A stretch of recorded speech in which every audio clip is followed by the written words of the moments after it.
Hey guys, Dotarian here. Blizzard has just done a big patch for Diablo 4 with nothing but buffs. Let's quickly talk about it. Now, I won't be going through every single change, though I will talk about the TLDR of the patch notes, and I'll leave a link in the description down below.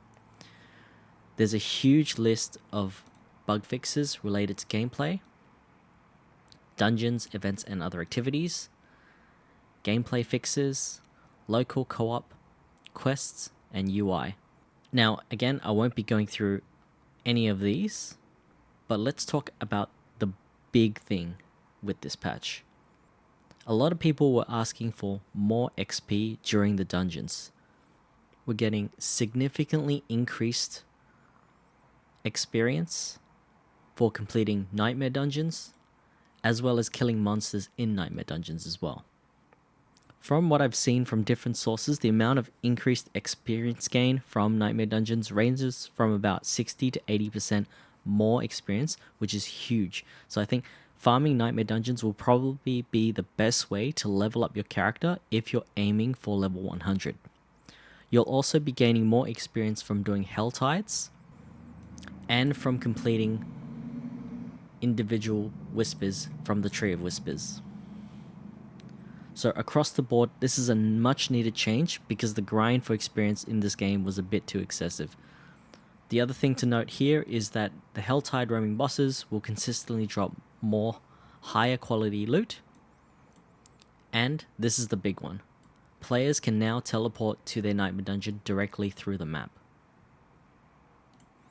Just to show you a quick example of this, you can open up your Nightmare Sigils straight from here.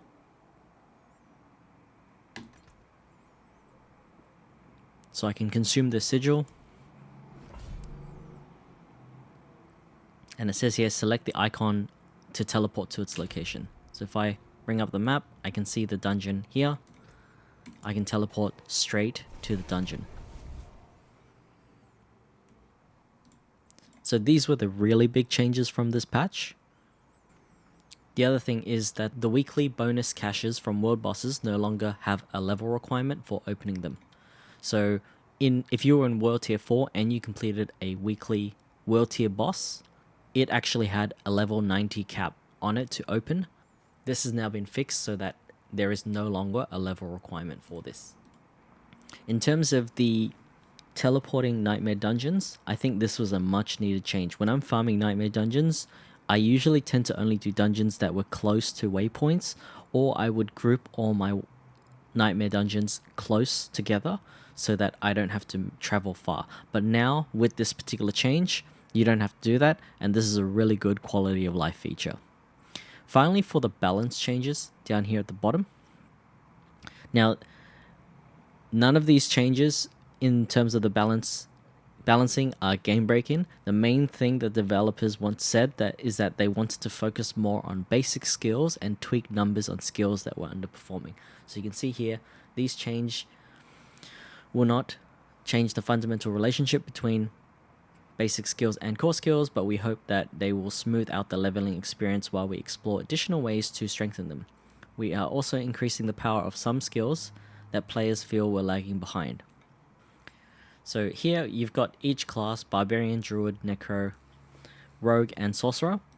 Just quickly going through these changes, these are very minor tweaks. 3% increase and increased Fury generation. You'll notice each of the basic skills were improved. There are slightly some skills which were buffed more than other skills. So for example here you can see Kick, which is a core skill, has its cooldown reduction reduced greatly, and the damage increase is quite large. It's like a 16% increase in damage. Some of the skills here, like Iron Maelstrom, this one got a huge increase to its crit chance and crit damage, as well as a huge cooldown reduction as well. And then of course they've gone through and buffed a lot of the legendary aspects as well. I can't see any nerfs in any of these patch notes. I think they're just all buffs across the board. So here again, for Druid, you can see that Earth Spike, Wind Shear, Claw, and Maul, all the basic skills got increase. an increase in spirit generation, and increased fortify as well. Lightning storm got a little bit of a buff as well here, increasing the duration of the lightning storm, as well as increasing the chance to immobilize. So again, increases to some passives here. Pummel base damage increase by 40%. And of course, you've got the legendary aspects. In terms of legendary aspects, there weren't too many for the druid. If you go to Necromancer, which I don't really play, but I will create a character at some point. Here again, all of the basic skills got an increase.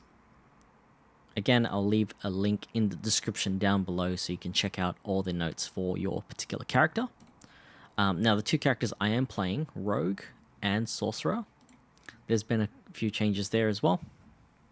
So let's quickly go into Rogue.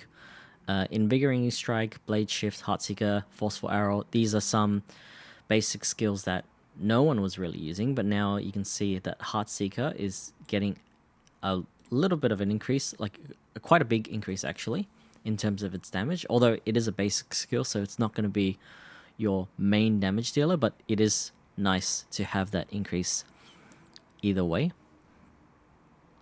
Barrage got a slight increase. Caltrops. So these are all skills that, like, yeah, no one was really using in terms of its damage. Close quarter combat, which is again another key passive which not many people were using. A lot of people were opting for momentum or exposure for traps or the twisting blade build. There's a legendary aspect here which got a huge buff to its cooldown reduction. This one is specifically on Rogue. Escape Artist, this one here. Upon taking damage from surrounding enemies, you drop a smoke bomb and dodge the next 2 to 7 attacks within 10 seconds. So this is good to have if you're versing a solo person, because that way you can do the crowd control and you dodge 7 attacks within the 10 seconds. Having it at 100 was a bit too excessive, so it's good they dropped it down to 45 seconds. The other is Umbros. Lucky hit chance increased from 30 to 50% to 40 to 60%. So this is a huge buff to this particular legendary passive.